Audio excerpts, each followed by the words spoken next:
네, 여러분 안녕하세요. 다미덱TV의 다미입니다.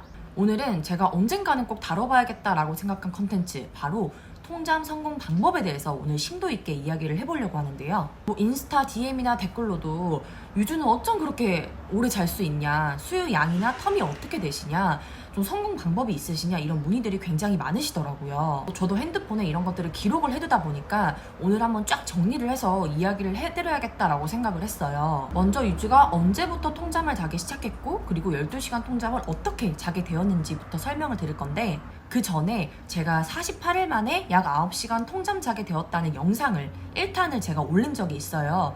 그거를 먼저 보시고 오는 걸 추천을 드려요.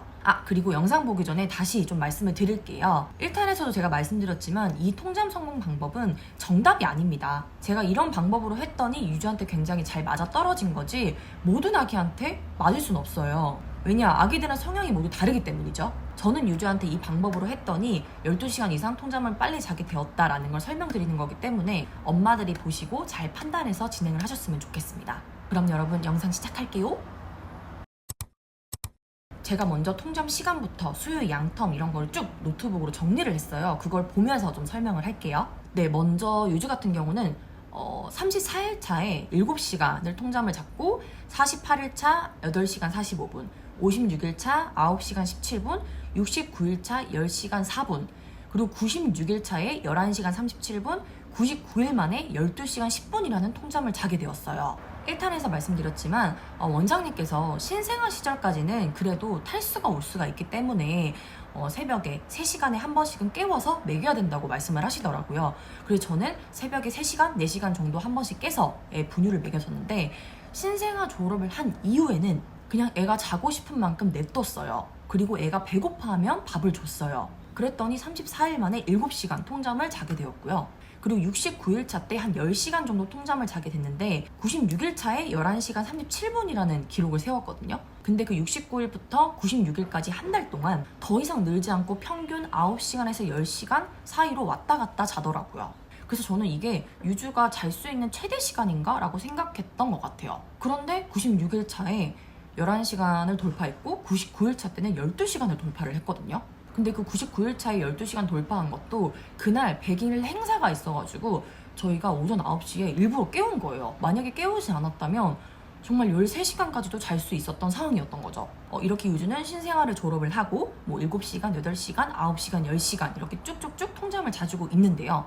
그럼 생후 3개월 만에 12시간의 통잠을 자게 된 성공 방법에 대해서 말씀을 드리도록 할게요.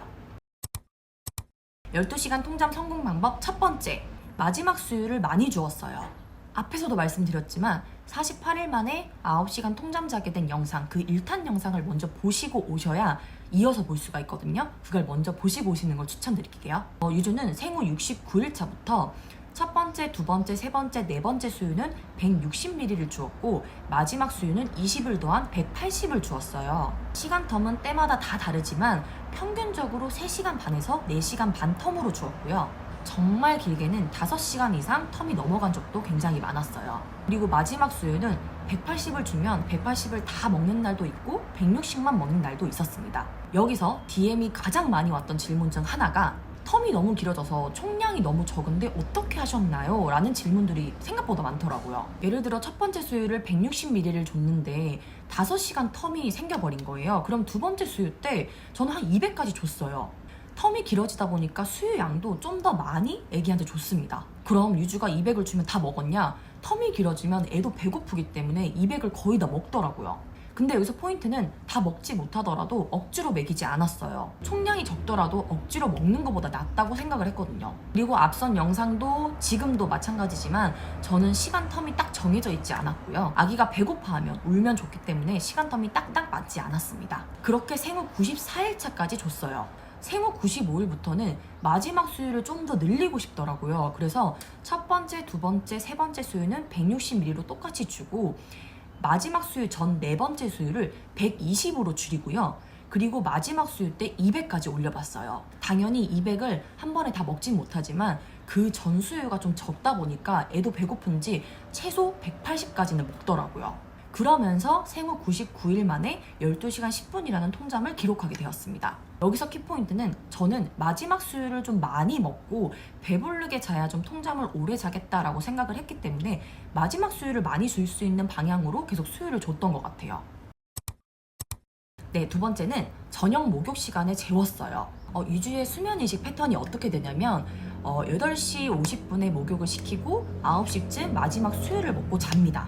원래는 한 생후 70일, 80일 차 때까지는 목욕하기 전에 재우면 괜히 통잠을 안 잘 것 같고 해서 더 놀아주고 활동적인 걸 많이 했었어요. 그런데 어느 날 애가 목욕하기 전에 너무 피곤해 하길래 그냥 제가 반포기 상태로 그래 오늘 한번 잡아라 하고 1시간 정도를 재웠었거든요. 그런데 이제 9시쯤에 목욕을 해야 되잖아요. 그래서 깨워가지고 아기를 목욕을 시키고 마지막 수유를 줬는데 웬일이야, 그날 더 빨리 자고 더 오래 자더라고요. 그래서 그날 이상하다, 어떻게 목욕하기 전에 1시간 이렇게 잤는데 어떻게 더 길게 잘 수가 있지? 라고 생각을 해서 그냥 한번 자기 냅둬봤어요. 그랬더니 자기도 패턴이 생겼는지 목욕하기 한 40분 전부터 졸리다고 잠투정을 하기 시작을 하더라고요. 그렇게 졸린 상태로 마지막 목욕을 하고 마지막 수유까지 두둑히 먹고 트림까지 하고 그렇게 지금 잠을 자고 있습니다. 그래서 저는 오히려 마지막 수유하기 전에 한 30분, 40분은 먼저 좀 이렇게 자게끔 놔두는 게 오히려 통잠에 효과가 더 좋은 것 같더라고요. 네, 세 번째, 분리수면을 시작을 했어요. 원래도 평균 통잠 시간이 9시간, 10시간 정도 자는 아이였는데 생후 95일 차부터 분리수면을 하기 시작을 했어요. 근데 웃긴 게 진행을 하고 96일 차에 11시간, 99일 차에 12시간 통잠을 돌파를 한 거예요. 이게 너무 우연이라고 하기에는 분리수면 시기랑 너무 잘 맞아떨어져가지고 분리수면이 효과가 큰가라고 싶었어요. 원래는 유주가 저희랑 안방에서 같이 잤어요. 대신 침대만 따로 분리해서 쓰는 형식이었는데 솔직히 침대가 다르다고 같은 방에서 써도 완벽한 분리수면이 아니잖아요. 왜냐면 뭐 오빠 출근할 때 부스럭거리는 소리나 저희가 밤에 12시에 자다 보니까 그때 들어가는 소리나 화장실 왔다 갔다 하는 소리나 이런 게 분명히 들릴 거거든요. 근데 그런 소리들이 아마 유주한테는 좀 더 빨리 깰 수 있는 요인들이 아니었나 싶어요. 유주 방이 출산 전부터 있었다 보니까 저희가 침대를 옮기고 홈카메라를 달고 분리수면을 시작을 했는데 잘 때만큼은 유주방을 다 닫고 완전히 어둡게 해서 조용한 상태에서 잘 수 있게끔 했거든요. 근데 이게 웬일이에요. 진짜 한 번도 안 깨고 너무너무 잘 자는 거예요. 그리고 아침에 좀 더 애가 상쾌하게 일어난다고 해야 되죠. 좀 더 기분 좋게 일어나서 분리수면이 이런 게 좋구나라고 생각을 했어요. 근데 분리수면이 좀 불안한 것도 사실 있어요. 왜냐면 아기가 옆에 없다 보니까 혹시라도 뭐 숨이 막히진 않을까? 잘못 자진 않을까? 이런 걱정이 있는데 일단 저희가 홈카메라를 달아서 카메라를 계속 보고 있고 그리고 새벽마다 제가 불안하다 보니까 한 번씩 방에 들어가서 아기 보고 하고 있거든요. 그래서 결론은 분리수면을 하니까 아기의 수면 질도 그리고 저희의 수면 질도 굉장히 올라가서 좋았다라고 말씀을 드리고 싶어요. 네 번째, 낮잠도 밤잠처럼 해주었어요. 원래 제가 낮잠 같은 경우는 밤낮 구분을 위해서 낮에도 좀 시끌시끌하고 밝은 분위기에서 낮잠을 좀 재웠었어요. 그런데 이것도 먹혀 들어갔다고 생각을 하는 게 그래도 평균 10시간 정도 통잠을 잤었거든요. 근데 분리수면을 하면서 제가 낮잠도 유주방에서 그냥 되게 조용하고 어두운 상태로 한번 재워봤었어요. 근데 낮잠을 오히려 더 길게 자고 밤잠도 오히려 더 길게 자는 거예요. 생각해보면 그렇잖아요. 사람도 그래요. 낮에 오히려 좀 더 피곤하고 뭔가 힘들면 밤에 좀 자는 게 힘들잖아요. 더 설치게 되고 뭐 그 원리로 생각해보면 유주도 낮에 차라리 푹 자고 깔끔하게 자는 게 밤에 숙면 취하는데 좋겠다라고 생각이 들더라고요. 그래서 현재도 지금 유주가 낮잠을 자고 있거든요. 유주방에서 굉장히 어두운 상태로 현재 낮잠을 지금 몇 시간째? 2시간 반째 자고 있어요. 마지막 5번째, 잘 때 시원하게 해주었어요. 6월부터 굉장히 더웠거든요. 그래서 아기가 9시간, 10시간 통잠을 잘 때도 좀 덥다 보니까 새벽에 가끔 깰 때가 있더라고요. 그때 등을 만져보면 항상 땀이 있고 좀 더워하는 것 같아가지고 제가 그때부터 에어컨도 한 번씩 틀어주고 선풍기도 항상 틀어주고 그리고 쿨매트도 깔아주고 했었거든요. 근데 확실히 좀 방 자체를 시원하게 해주고 좀 환기를 시켜주니까 애가 좀 시원하게 잘 자더라고요. 자기가 등에 땀이 안 나고 좀 통풍되고 시원한 곳에 자다 보니까 좀 더 통잠을 좀 더 깊게 잘 수 있지 않았을까라는 생각이 들었어요. 네, 지금까지 생후 3개월 만에 통잠 12시간 성공 방법에 대해 총 5가지를 말씀을 드렸는데요.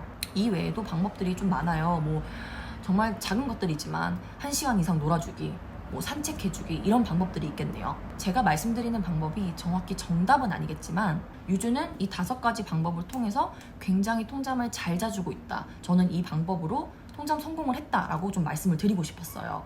통잠이라는 게 참 어렵죠. 저도 신생아 시절에 뭐 새벽에 3-4번 깨서 수유를 줬고 졸린 눈으로, 피곤한 눈으로 진짜 너무 힘들었었거든요. 그래서 저는 통잠을 못 자는 거에 대해서 얼마나 힘든지 너무 잘 알고 있습니다. 그래서 저는 오히려 신생아 시절을 졸업을 하자마자 좀 빨리 통잠 교육을 시작을 했고, 애가 자고 싶으면 자게끔, 배고프면 밥을 주게끔 되게 자연스럽게 이렇게 교육을 시작을 했던 것 같아요. 자고 싶은 아이를 억지로 깨워서 먹이고, 뭐 배고파하는 아기를 시간 텀을 맞춰야 돼 하면서 주지도 않고, 저는 이러진 않았다는 소리예요. 오늘부터라도 통잠을 꼭 성공하셨으면 좋겠고, 저의 5가지 영상을 보시면서 참고를 많이 해주셨으면 좋겠습니다. 그럼 여러분, 그 외에 추가적으로 궁금하신 사항이 분명히 있으실 거예요. 그것들은 유튜브 댓글로 달아주시면 제가 최대한 답변을 남기도록 할 테니까 많이 댓글 남겨주세요. 그럼 여러분, 영상 보셨다면 구독, 좋아요 버튼 누르는 거 잊지 마시고요. 다음 주에 찾아오도록 하겠습니다. 그럼 여러분, 안녕히 계세요. 안녕.